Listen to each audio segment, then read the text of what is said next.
So I recently traveled around the U.S., going down the East Coast, across the South, and up the West Coast to San Francisco.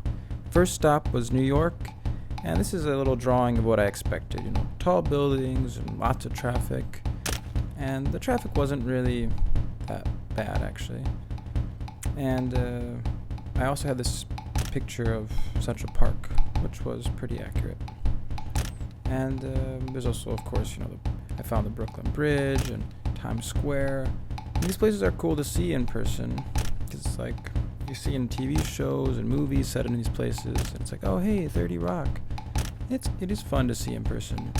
But more than just the tall buildings and the iconic stuff, what I really enjoyed doing was just exploring all the different neighborhoods, because each one has its own character. And, they've been evolving for generations there and have so much to offer. And you can walk around, and the New Yorkers are really friendly, but also visitors and other tourists like me are very excited to be there.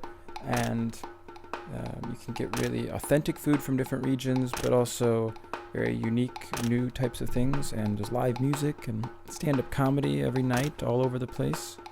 And the best part is that it's all connected by a great subway system. But I really enjoyed my time there, but had to leave. And so I took the bus down to Philadelphia. And unlike New York, I did not have the same kind of expectations. I really didn't know much about it, and I still don't know much about it because I was only there for a day.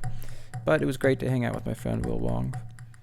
And I was back on the train going down to South Carolina. It was really fun to look out the window and see it become spring on the way. And Charleston is a historically important city. And it has lots of tourism now, I think mostly because of the warm weather all year, except when we were there it was actually quite cold. I really did enjoy walking around the swamps and seeing the Spanish moss. And it's called Low Country for a reason, I guess. And the best part, of course, was hanging out with my parents. We were visiting some relatives we've never actually met before because they were really distant relatives. And next stop, I went to New Orleans on the Mississippi River and hung out in the French Quarter and partied with other tourists and Bourbon Street and that whole area. There's other big area for live music and every kinds of fun stuff. But the city's actually quite big, and you can take the tram and bus to get around. And they've got a unique style of homes and graveyards there because there's a kind of a unique culture going on there. And there's really nice parks where you can enjoy the swamp-like nature, which I really did enjoy because it's not like that where I'm from in Chicago. And then I took the bus to Texas, to an island off the coast of Houston called Galveston. And they got nice beaches there and some, amusement park type stuff.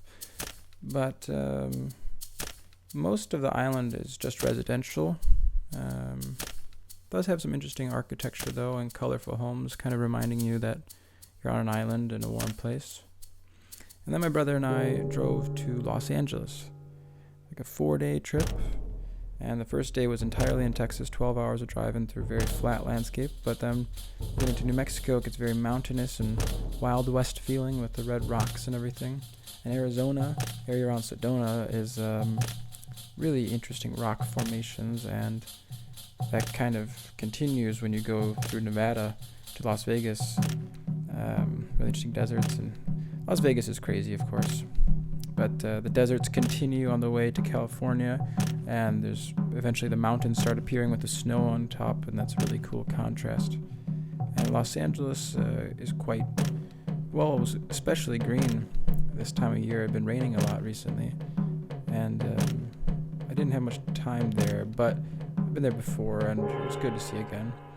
And the last stop was San Francisco, where if you get up high enough, you can really appreciate the fact that it's surrounded by mountains and water on all sides. It's a peninsula, and the peninsula itself is full of hills, very hilly, and so these streets just hug the hills, and it's really fun to walk around. But there's also really good public transportation with trams and subway and buses, because the city is actually quite large, so you'll need to take those. You can take an Uber too, I guess. And the Chinatown is the best Chinatown I've ever seen. Really authentic food. And it's many city blocks. And, of course, the Golden Gate Bridge.